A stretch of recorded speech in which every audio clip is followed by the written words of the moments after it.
Professor ইউনূসের সরকার নাকি দেশ বেচা দিতেছে, আপনারা শুনেছেন না? চট্টগ্রাম বন্দর নাকি বিদেশিদের দিয়াই দিছে, আপনারা তো শুনেছেন। হ্যাঁ, কারা কারা চিল্লাইছে সেটাও শুনেছেন, সেটা দেখেছেন। বিএনপি চিল্লাইতেছে, আমরা বলতেছে সবার উপরে আবার আওয়ামী লীগও করছে। তো এরা সবাই বলেছে যে প্রফেসর ইউনূস খুব খারাপ কাজ করছে, তাই না? এই যে দেখেন 12 দল প্রতিবাদ করেছে। কি বলে প্রতিবাদ করেছে? চট্টগ্রাম বন্দর বিদেশিদের হাতে তুলে দেওয়ার ষড়যন্ত্র থেকে সরে আসতে হবে।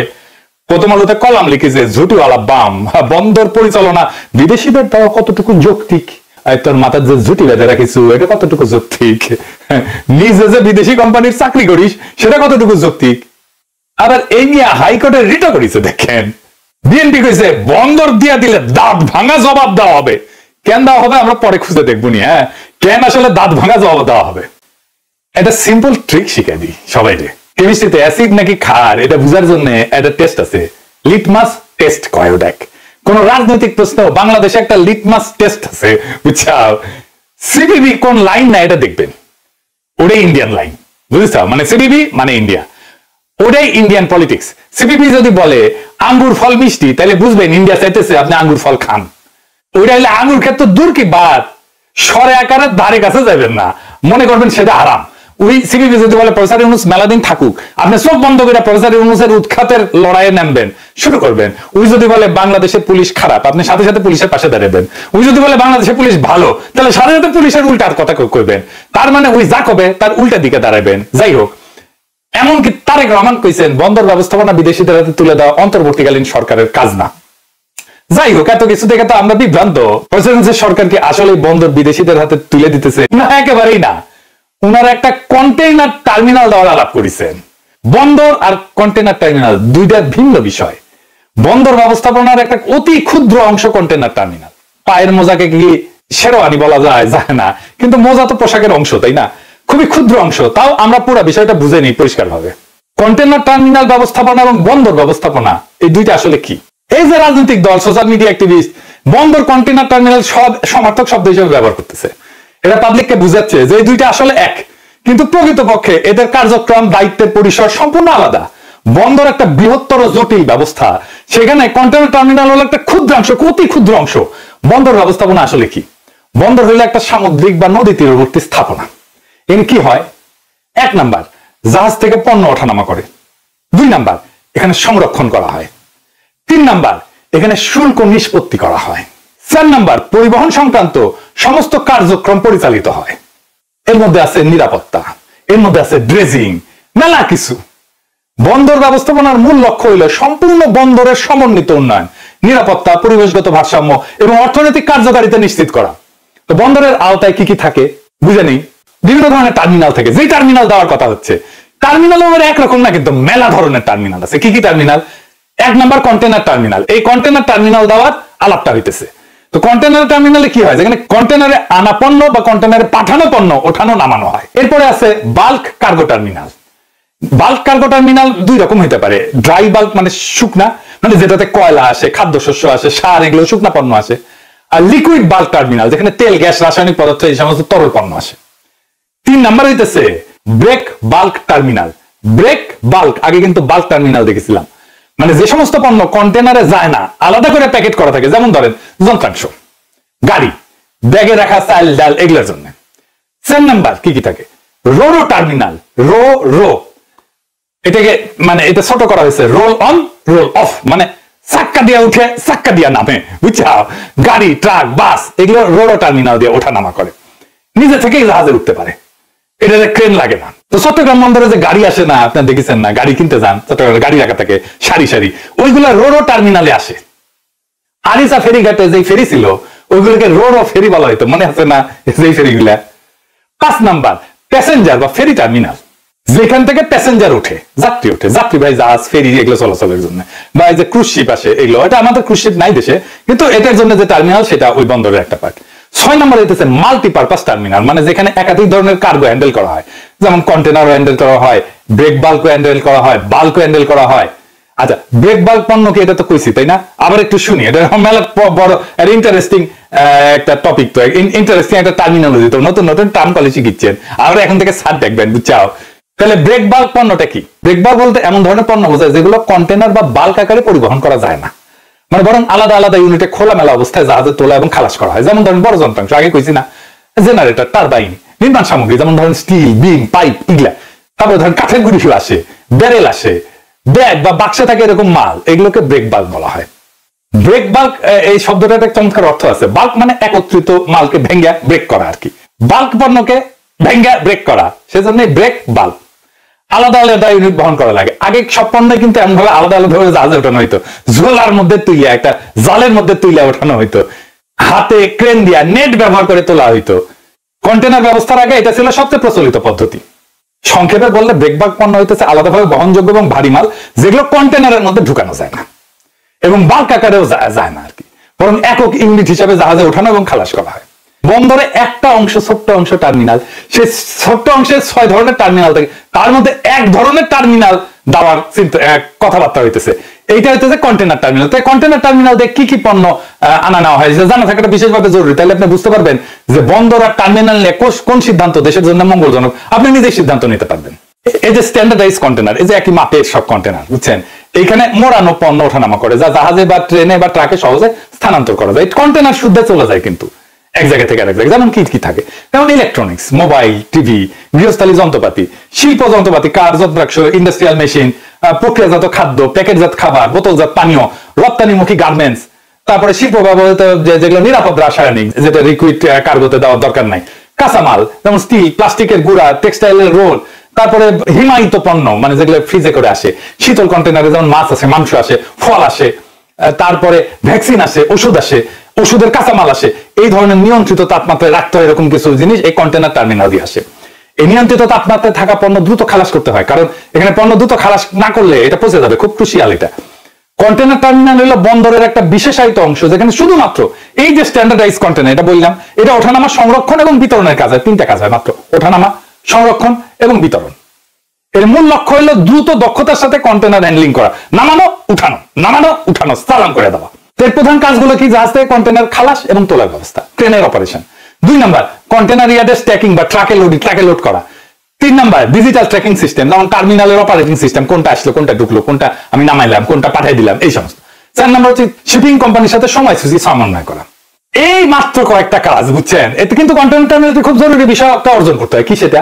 কন্টেনার টার্মিনালে দ্রুত লজিস্টিক্স এর একটা বিশেষ গুরুত্ব আছে। দ্রুত লজিস্টিক্স কি, এটা অন্যান্য টার্মিনাল থেকে আলাদা। এর কারণগুলো হইতেছে, দ্রুত লজিস্টিক্স মানে তাড়াতাড়ি করে বের করতে হবে এটা জিনিস। কেন এটা গুরুত্বপূর্ণ? কারণ এটা গ্লোবাল সাপ্লাই চেইনের কেন্দ্রবিন্দু এই কন্টেনার টার্মিনাল, আন্তর্জাতিক বাণিজ্যের মূল হাব এটা। এখানে shipping line, multinational company, railway, tracking সার্ভিসের সমন্বয়ে একটা জটিল নেটওয়ার্ক কাজ করে। যেমন ধরেন বাংলাদেশের চট্টগ্রাম বন্দর থেকে ইউরোপের একটা কারখানায় কাঁচামাল পৌঁছাইতে সমুদ্র তো লাগবেই, রেল লাগবে, ট্রাক লাগবে, সব মোডে দ্রুত স্থানান্তর জরুরি। সামান্য বিলম্বে পুরো প্রোডাকশন লাইন থেমে যেতে পারে। 2 নাম্বার, এখানে বড় বড় জাহাজ আসে এবং এখানে অপারেশনাল খরচ আছে। আধুনিক কন্টেনার জাহাজগুলা অনেক বড়, এইটাকে 20,000 কন্টেনার ইউনিট বলা। 20,000 জাহাজগুলো 20,000 কন্টেনার ইউনিট, মানে 20,000 কন্টেনার একটা জাহাজে থাকে। তার মানে বিশাল জাহাজ। এই ধরনের জাহাজ যদি দাঁড়ায়ও থাকে, তাহলে ঘন্টা প্রতি $10,000 থেকে $15,000 খরচা হয়।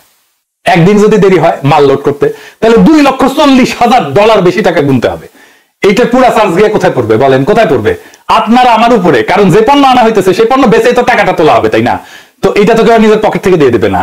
এখন ভাবেন তো, যদি 2 দিন দেরি হয় মাল আনলোড করতে, তাহলে কত হবে? কত হবে চিন্তা করেন।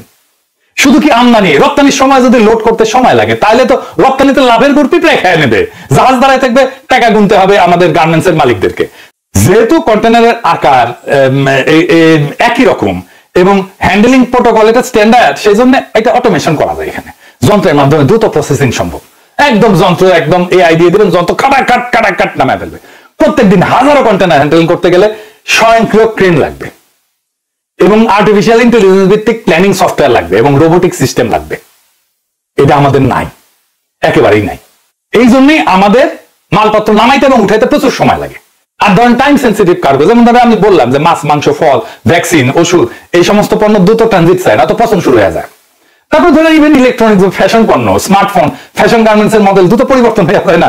আমার এখানে যদি 1 মাস দাঁড়ায় থাকে, তাহলে 1 মাসে তো মডেলই চেঞ্জ হয়ে যাবে, অপ্রাসঙ্গিক হয়ে যাবে। তো মডেল শিল্পে একটা টার্ম আছে, জাস্ট ইন টাইম, যে আইটি বলে, মানে ঠিক যখন দরকার তখনই আপনি জিনিসটা পেলেন, আপনার কাঁচামাল পেলেন। ধরেন আপনি বিরিয়ানি খাবেন মাসের 31 তারিখ, তো আপনি কি মাসের 1 তারিখে মাল সামান কিনে রাখবেন? তা তো রাখবেন না, আপনি 31 তারিখ সকালবেলা মাল কিনবেন অথবা আগের দিন কিনবেন বড় জোর, তাই না? ফ্রেশ থাকলো জিনিসপত্র। সব কারখানাতে এই পদ্ধতিতে পণ্য আনা হয়। ধরেন গার্মেন্টসে কাপড় লাগে, বোতাম লাগে, সুতা লাগে, কত কিছু লাগে, আরো নানা জিনিস লাগে। তো এই সমস্ত জিনিস আলাদা আলাদা জায়গা থেকে আসে, তো তাই না? তো যেদিন আমি প্রোডাকশন করবো ঠিক তার আগের দিন যদি সব আইসা হাজির হয়, তাহলে আমার স্টোরেজের স্পেস কম লাগে, তো টাকাও কম লাগে। কারণ আমি যাই কিনি না কেন সেটা ব্যাংক লোন দিয়ে কিনি। আমার এটা যদি ব্যাংক লোন দিয়ে কিনলাম, আমার এটা প্রোডাকশনে গেল না, স্টোরে পৌঁছতেছে, তাহলে তো আমাকে এই কাঁচামাল থেকে ফিনিশ পণ্য বানাইতে যত বেশি টাইম লাগবে, আমার কাঁচামালের দাম বাড়তে থাকবে। কারণ ব্যাংকের ইন্টারেস্ট যুক্ত হইতে থাকবে, প্রত্যেকদিন ব্যাংকের ইন্টারেস্ট যুক্ত হবে আমার স্টোরেজে, আমার কাঁচামালের উপরে ব্যাংকের ইন্টারেস্ট যত জমতে জমতে আমি যত কম দামে কিনি না কেন দাম বেড়ে যাবে। অন্য টার্মিনালের সাথে তার পার্থক্য কি? যেমন ধরেন যে ব্রেক বাল্ক টার্মিনাল বললাম, বা ড্রাই টার্মিনাল বললাম, শুষ্ক পণ্য টার্মিনাল বললাম, এটা ধরনের চাল, সিমেন্ট, কয়লা, এগুলো লোড আনলোডে ম্যানুয়াল লেবার, সাধারণ যন্ত্রপাতি ব্যবহার করলেই যথেষ্ট। কারণ এখানে একটা জরুরি না। যেমন চাল যদি 1 সপ্তাহ দেরিতেও পৌঁছায় বাজারে, তাৎক্ষণিক তো কোনো প্রভাব পড়বে না। কয়লা যদি আমার কারখানায় পৌঁছায় 1 মাস পরে, অসুবিধা আছে? অসুবিধা নাই। কিন্তু ওইখানে কন্টেনার টার্মিনালের সমস্যা। কন্টেনার টার্মিনালে যদি সামান্য বিলম্ব হয়, তাহলে গোটা পৃথিবীর, এক বাংলাদেশে না, গোটা পৃথিবীর সাপ্লাই চেইনে ধাক্কা দিয়ে দেবে। এখানে ধরো আমাদের এই যে কন্টেনার টার্মিনাল, এখানে গার্মেন্টস রপ্তানি হয় 90%, বিদেশের বিভিন্ন বিখ্যাত ব্র্যান্ডের। এটা অর্ডার যদি সময়মতো পূরণ করতে 48 থেকে 72 ঘন্টার মধ্যে কন্টেনার শিপমেন্ট করে পাঠিয়ে দিতে হবে। এর সাথে যদি দেরি হয় তাহলে শেষ, আপনার অর্ডারই ক্যান্সেল করে দিবে। বন্দরে জ্যাম হইলে ইউরোপ আমেরিকা পণ্য পৌঁছাতে 15 থেকে 20 দিন লাগে। এবং এইটা আমাদের যে সমস্ত প্রতিযোগী দেশ, এই ভিয়েতনাম, ভারতে অনেক অনেক বেশি। দেখেন চট্টগ্রাম বন্দরে 24,000 কন্টেনার নিয়ে জাহাজ ভাসতেছে, 17টা জাহাজ। চিন্তা করছেন? মাল খালাস করতে পারতেছে না। ওই জাহাজের প্রত্যেক ঘন্টায় কত টাকা? $10,000 থেকে $15,000 খরচা, এক্সট্রা খরচা। এই টাকাটা কার কাছে যাবে?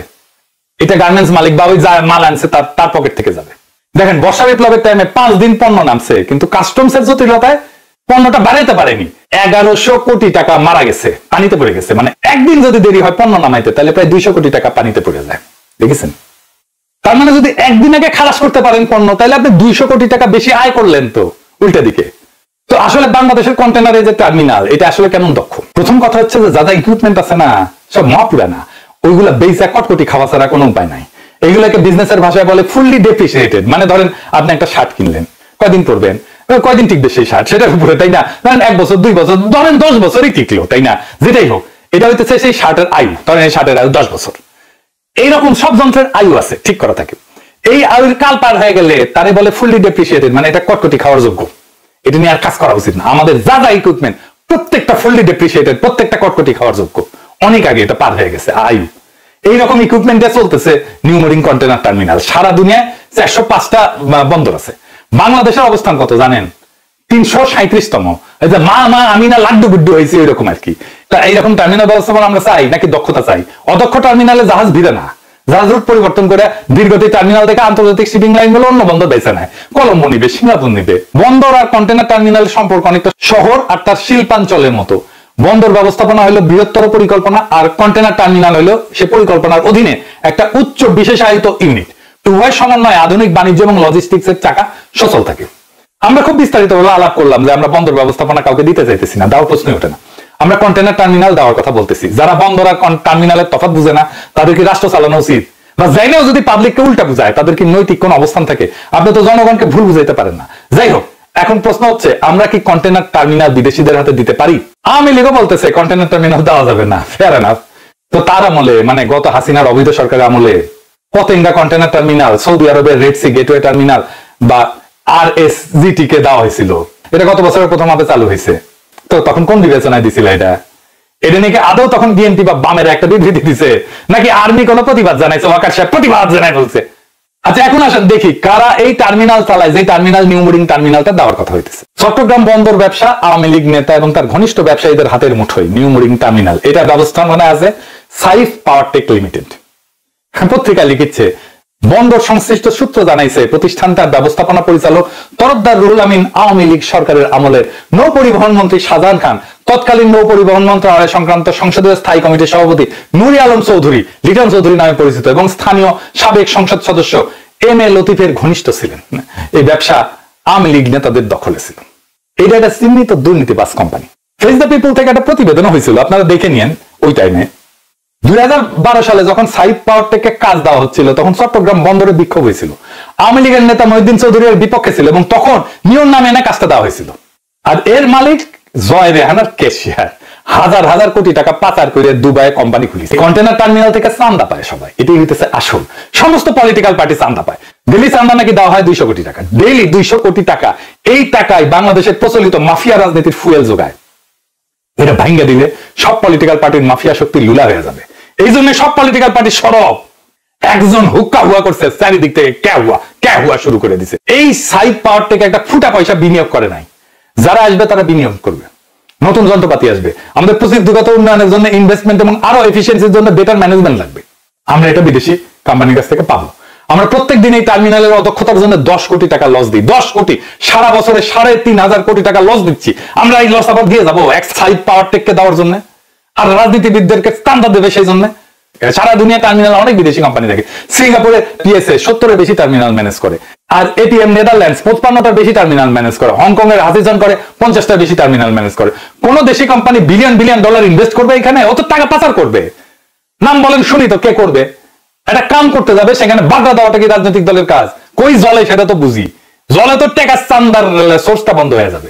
এবার শেষ কথা, চট্টগ্রাম বন্দরের নামে হাহাকার না, দুর্নীতির করিডোরে চাঁদাবাজদের কফিনে শেষ পেরেক ঠোকার সময় এই সময়টা।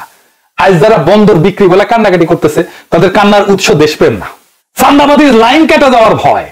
চট্টগ্রাম কন্টেনার টার্মিনালকে বিদেশি কোম্পানির হাতে দেওয়ার প্রস্তাব আসার পর থেকে যাদের গলা ফাটতেছে, তারা কিন্তু মুখে উচ্চারণ করতেছে না যে এই টার্মিনাল এতদিন ছিল সাইড পাওয়ার টেকের হাতে, একটা দুর্নীতিগ্রস্ত মাফিয়া চালিত কোম্পানির হাতে, আওয়ামী বান্ধব কোম্পানির হাতে, আওয়ামী লীগের লোকের হাতে, যাদের মালিকারা শেখ হাসিনার পরিবারের ক্যাশিয়ার ছিল, আর যাদের মাধ্যমে হাজার হাজার কোটি টাকা পাচার হয়েছে। এই টার্মিনাল প্রত্যেক বছর 3,500 কোটি টাকা লস করতেছে, অথচ 1 টাকাও বিনিয়োগ না করে সাইড পাওয়ার টেকে অপারেশনের উপর বসছে ক্ষমতার চাঁদা বাণিজ্য। এইটা শুধু একটা কোম্পানির লুট না, এটা পুরো বাংলাদেশের প্রবৃদ্ধির গলায় দড়ি। তাই আজ যারা বিরোধিতা করতেছে, তারা কি এই লুট বন্ধ করতে চান, নাকি সেই লুটের অংশীদার হারায় অস্থির হয়ে গেছেন? প্রফেসর ইউনূসের সরকারি দুর্বৃত্তের শৃঙ্খল ভাঙার সাহস দেখাইছেন, এবং সেটাই আজকে দেশের রাজনৈতিক মাফিয়াদের গায়ে আগুন ধরায় দিছে। বিশ্বের উন্নত বন্দরগুলা সিঙ্গাপুর, রটারডাম, হংকং, এই দেশের আন্তর্জাতিক অভিজ্ঞ কোম্পানিগুলো কাজ করে, তারা বিনিয়োগ করে, আধুনিক যন্ত্রপাতি আনে, অটোমেশন চালু করে। আমাদের দরকারও সেটা। আর প্রয়োজন দেশের জন্য কাজ করতে ইচ্ছুক সাহসী নেতৃত্ব, যারা শেখ হাসিনার চিহ্নিত লুটেরা কোম্পানির দখলদারিত্ব থেকে এই জাতীয় সম্পদ উদ্ধার করতে পারে। এই লড়াইটা শুধু একটা টার্মিনালে না, এটা হলো মাফিয়া বনাম মানুষ, দুর্নীতি বনাম দক্ষতা এবং চাঁদাবাজ রাষ্ট্র বনাম জনগণের রাষ্ট্রের লড়াই। এই লড়াইয়ে আপনি কোথায় দাঁড়াবেন, এটা এই সময়ের সবচেয়ে গুরুত্বপূর্ণ প্রশ্ন। এই প্রশ্নের ফয়সালা আপনি নিজে করতে পারবেন। এখন আপনার সব তথ্য আছে, সব জানলেন, সবকিছু ফাঁস করে দেওয়া হলো। আপনি এবার সিদ্ধান্ত নেন, আপনি কোন পক্ষে। ইনকিলাব জিন্দাবাদ।